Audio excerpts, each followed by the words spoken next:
Okay, geeks, this is a continuation of my live stream. Due to technical difficulties, I ended the live stream because, one, at first my battery died, and then two, when I got it going again and continued the live stream, my connection kept failing. So I'm just going to switch over and make this a video now for part two. I hate technology. Actually, that's not true. I like technology.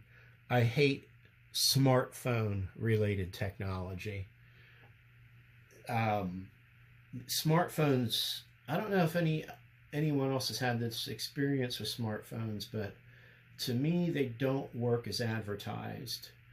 My objective was to do like a very open-ended live stream that was on its way to going potentially 3 hours. When my battery died, it was about an hour and a half. It's my fault for not checking the battery, but I started on full, so apparently live streaming just sucks the life out of the battery of my phone. And my phone is now hooked up to its charger. But then when I got it going again, then my internet connection, both on Verizon and through AT&T, kept crapping out on me. So I don't know exactly where the live stream cut, but we had a lot of fun looking at Jim Starlin's Dreadstar and a number of other comic books and books that I recently obtained. And when I say recently, like in the last 6 months. So check out the live stream. It should be processing now. And then I'm going to upload this video. And it's kind of a good place for it to crap out because I was getting into a conversation about AI comics. And so for the third time, because of technical difficulties, I'm going to try to reiterate my synopsis here.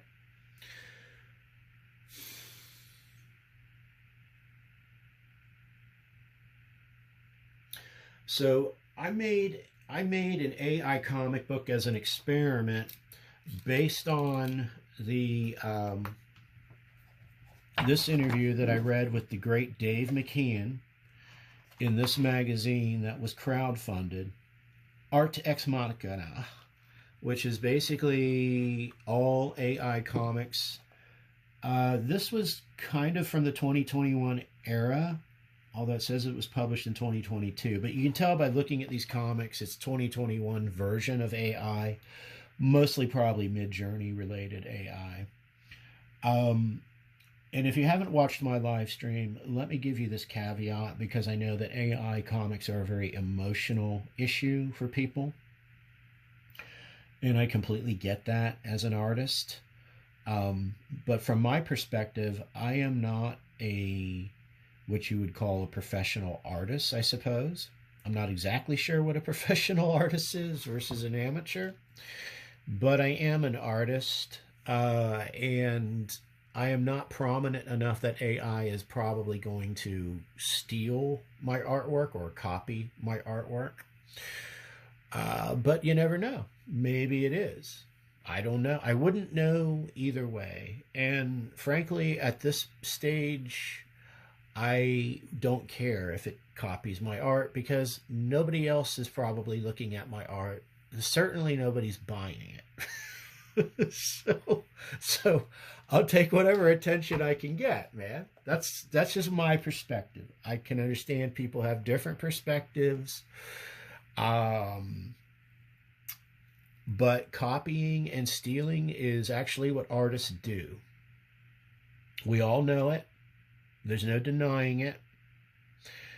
Especially in the realm of comics where styles and images and panel compositions are swapped and stolen continuously and have been for decades, and everybody knows it.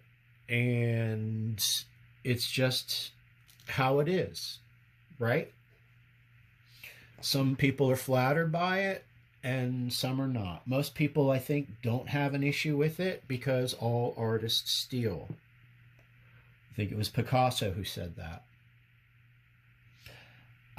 So in this interview with Dave McKean, that was prior to his publishing of his AI art book, And now, as you know, Dave McKean is a highly digitized artist. He's a very digital tool creator. And that's what makes his style unique. So AI art was something that was very interesting to him, and it got on his radar very quickly. Basically, in this interview with him, in a nutshell, what he says is, let's see, what page is he on with this interview? What he says is when he first saw AI art, it took him just a couple of minutes to realize how much of a game changer it was, or would be.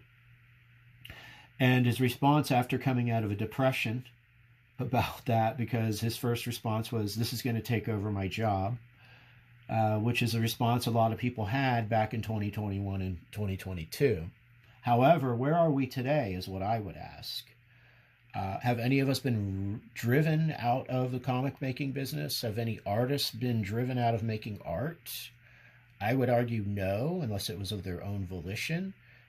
Now, has it made it harder for them?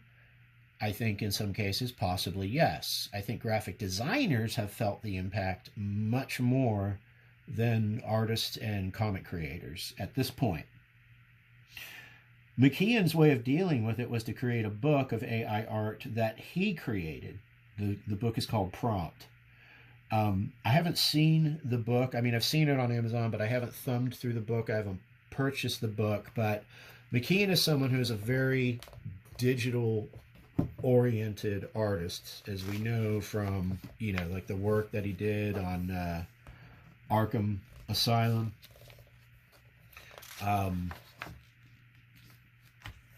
He's very graphic design oriented.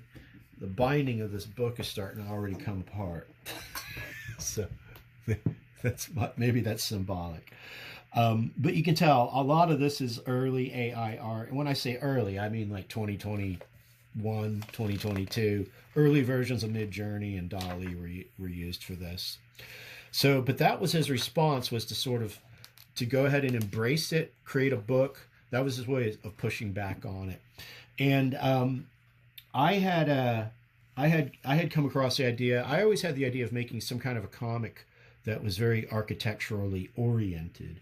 And I do have some pencils where I started that in another book. But I went ahead and jumped into that around the same time period. I think I was working on this in early 2022 or maybe the summer of 2022. And my idea was to create sort of a conceptual comic because I'm into abstract comics. I come into this from more of a visual art perspective. So I am not so much interested in making superhero comics or crime comics for the most part. Maybe that will come down the line. It probably will, but my immediate concerns, where my art instincts have been taking me, were to make a comic that was something that sort of was a stream of consciousness that got into the mind of an architect or architects. Watch the live stream and you will see that a lot of my artwork is architecturally inclined. So I started typing in a series of prompts. The way I did it, I was writing prompts in a document and then I plugged them into an image generator. I forget even which one it was. I don't think it was DALL-E or Midjourney. I think it was AI Playground when it was free. I'm not sure if it's free anymore, but the idea was to create pretty much a crude comic book using comic book software. So I used some kind of comic creator software. I did all of this on my Chromebook. So I was putting in the prompts and it was generating these images for me. Now, as I stated in the live stream, I have no plans to sell this digitally. It's not my intent. I don't think it would sell anyway. And even if I did have the cojones to sell PDF copies of it, I would only charge like 99 cents. And so on that point, I think if people do create AI comics, which there's nothing that artisan comic makers can do to stop that. I mean, it's just a fact we have to accept. It is going to happen. But I've mentioned this before, I think AI art should be priced accordingly in the market. And with that, what I mean is it should be priced much lower than a traditional comic book. So, you know, somebody who creates this, even though this is, I paid 50 cents for it, but the cover price initially was $2.25, okay? Today, this would be like a $5.99 comic book. It's probably about the average price today. If this were created with AI, it should be like $1.99 tops. You know what I mean? Price it accordingly, you know? Because there is a market, whether you like it or not, there is a market for AI comics. There are AI comic enthusiasts who make AI comics and who support other AI comic book artists. And I am sure we have all heard about Colin Kaepernick and Lumi at this point, and I'll probably get into that later on. But it's not going to go away. And even back in 2021, when McKeon gave that interview, that's what he said. It's like, it's not going to go away. So we have to find a way to coexist with it. And there's a couple of different ways we can do that. We can ignore it, which I think is actually a viable strategy, because I think the good news is that people are still going to appreciate artisan-made comics. And by that I mean traditionally made comics, whether you're doing it on paper or you're doing it on Bristol board, you know, whatever your paper medium is. But, you know, this drive to digitize visual art, and let's keep it in the lane of comics here for this conversation. The drive to digitize comics has been going on for a long time now. And if you've watched my previous videos, you know how I feel about kind of like the current Marvel and DC product. Those comics are so digitized now and so blandly colorized with, you know, the paint bucket tool that they're pretty much just, they look like garbage.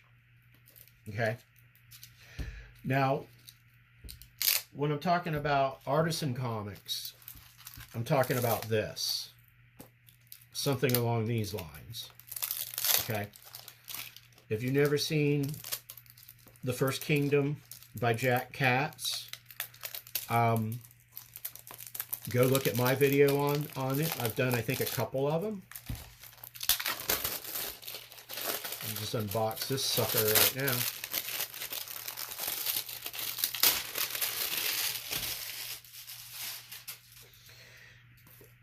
Okay, this is an artisan comic made by an artisan. Okay. All right.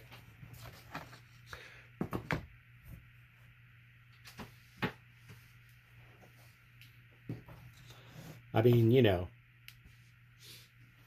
this is what I mean by, you know, traditional comics. Okay. Here's a guy that wrote, penciled, and inked, and, you know, published. Didn't necessarily self-publish, but independently published his vision. And this is volume 4? Yeah, volume 4. So I've read the first 3 volumes. This is an epic space opera saga, mythological, spiritual space opera, science fiction saga. A lot of genres mixed up in this. Very cool, very dense. So this is going to have a certain kind of market. This is going to have a certain kind of price point. You know, this you know, this retails for $24.99, so $25, okay? Now, if I can train an AI to create this type of artwork, okay? If I can even train it on Katz's style, which we know is possible today, but tell a different story, you know. And if I were to sell this on one of the AI publishing platforms, such as Colin Kaepernick's Lumi that's coming, but there's other platforms out there today where you can buy digital copies of AI comics. They only exist in PDF format or whatever, EPUB or whatever. And if I can make it look like this, which I'm sure I could, you better be selling it for like, you know, $2.99, you know? Now, maybe I could see you getting away with selling, you know, if you wanted to sell a hard copy publish on demand version of something, you know, yeah, still an appropriate price point, but I ain't paying, you know, $25 for it. Now, this I'll happily pay $25 for because this is superior. This is a superior product because it's an artisan creator who made it. It took him decades to hone his craft. It took him probably decades to percolate the story that he wanted to tell. He basically spent the latter part of his life creating the First Kingdom. Now, he's still alive, and I think there's like even a graphic novel he hasn't published yet, which I would love to see published one day. But yeah, if I were to create something in AI and put it in this hardcover format, you know, it's a beautiful book, you know. You know, $10.99 tops, you know, like you're not going to fool people into saying, oh yeah, I'll pay $24.99 for something like this that has AI artwork in it, you know. I mean, you could try to fool them, but you're not going to get very far. And, you know, honestly, I think people have been doing a pretty decent job of you know, saying that they used AI to create it. Now, I know that there's a ton of examples where people have been trying to get away with this, mostly people who work for Marvel and DC, you know, and that's why it's good that we have these other software packages that can spot AI art, as well as other people like the colorist, Jose, I don't want to mangle his last name, Jose Villaruba. He does a really good job on Facebook of spotting and calling out that type of stuff. So basically where I'm coming from is like, if you're going to make AI, make sure you call it AI. Like, I didn't go out and take these photographs. These places don't exist, even though they're kind of photorealistic, you know. So getting back to what I was trying to accomplish, my idea was, I had a few objectives. The first one was I just wanted to make a proof of concept that I could, you know, to do something like this. How hard would it be to do? All of the words are mine. This is all my poetry, I guess you could call it, or my verbiage, or so forth. And I kind of had this stuff written down already, or a lot of it was already kind of bouncing around and percolating in my head. I did not have the images to go with it. The idea, though, was, again, not to publish what you see here. What you see here is the only physical copy of this work, and likely to be so the only physical copy of this work.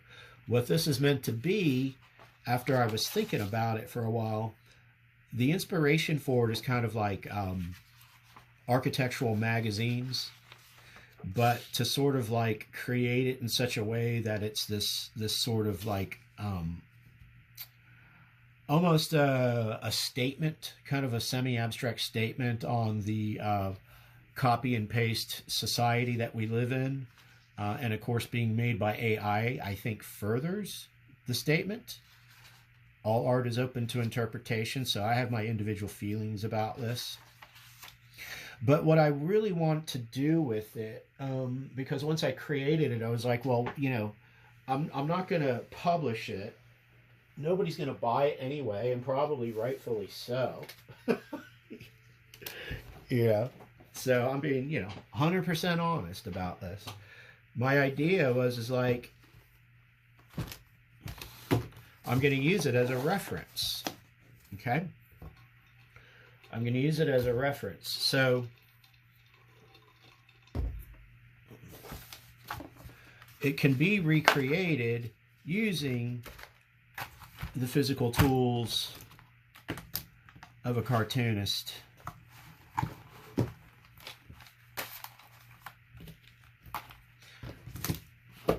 And in that process, what you'll have is a reinterpretation of it.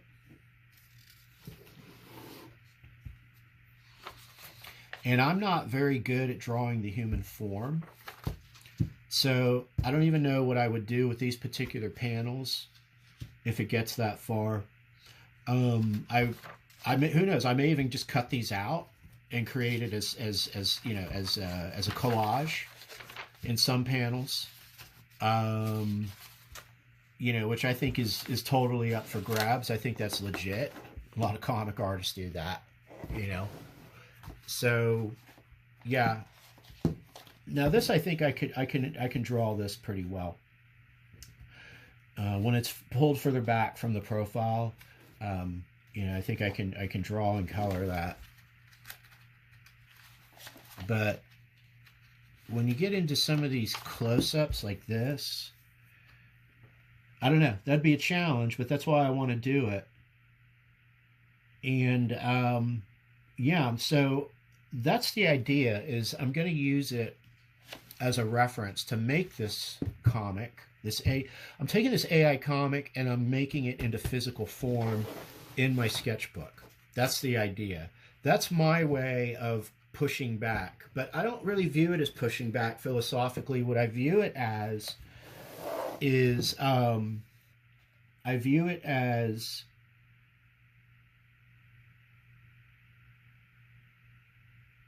using it as a tool and taking it and reinterpreting it, taking what's coming from the machine and putting it into my human hand and my tools and my brain, and reinterpreting it onto the page. Now this particular one here, I've actually made this into a full painting that I'm about 90% done with. So this is an acrylic,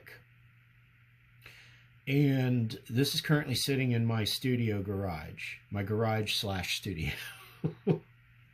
So I've already begun to sort of assimilate this out and integrate it into physical form, taking it out of the realm of digital AI and moving it into the page. I have a thing with this type of structural design.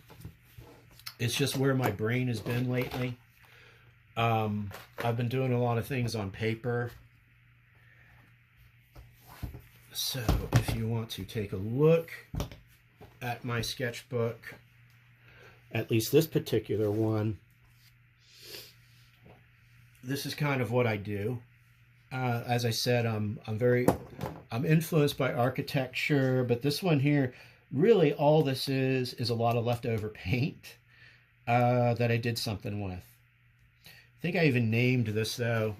I didn't write it on the back, but I think I called it Architecture and Green Symbiosis or something like that.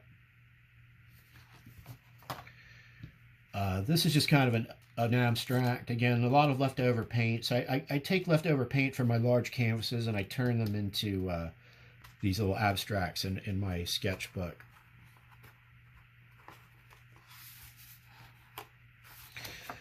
This is something I've been working on. It's still in progress. I did this a couple years ago. I'll revisit it at some point. I want to show actually some of the more recent stuff I've been doing. So one of the things I've been doing is I've been working on a book of Zen koans. Zen koan, or cones as I like to pronounce it.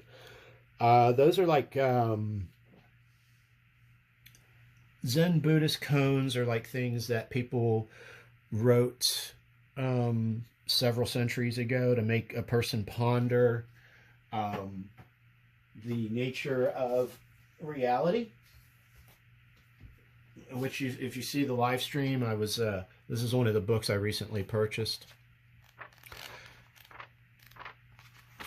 There might be some cones in here. Let's see. So you see things like, for 30 years I visited a swordsman.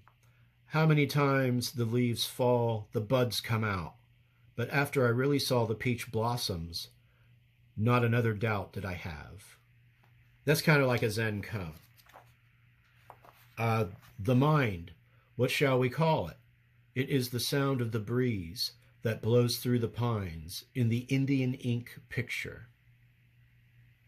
So I started writing a book of Zen cones, and I decided that I wanted to illustrate it. So I've been into this hardcore black and white, where I've just used nothing but black and white on the page. This white here is not the page white. I've actually gone over it with acrylic marker. And I call this series Monolithic Forms. But I think what they do is sort of capture the minimalism and sort of the nothingness that Zen represents, but in a structured way, because that is also sort of one of the themes of the books, is structure.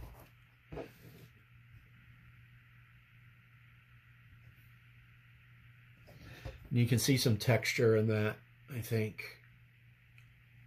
So this will be scanned, and this will be added into the book when I start to put it together. These are very basic, but they're fun to do. You know, they're very meditative when you work on them. They're relatively quick, as I'm sure you probably, could ascertain.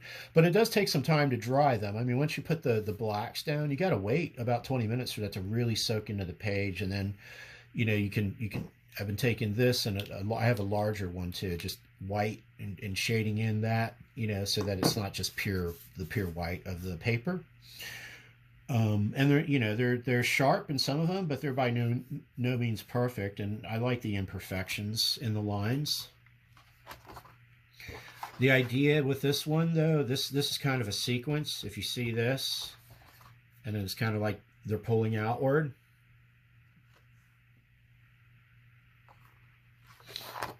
Until they get so far apart that you're just seeing them, in these corners. And there's nothing but contemplation in here. And then I started another one. And I've got another book. I've got another sketchbook where I've got some larger ones that I was working on. These became an obsession with me for a couple of weeks. and then life happened, and all kinds of other things got me distracted. So I still have a couple of them that I need to finish up. And I actually have some more that I want to do, but I think that I'm almost done with them.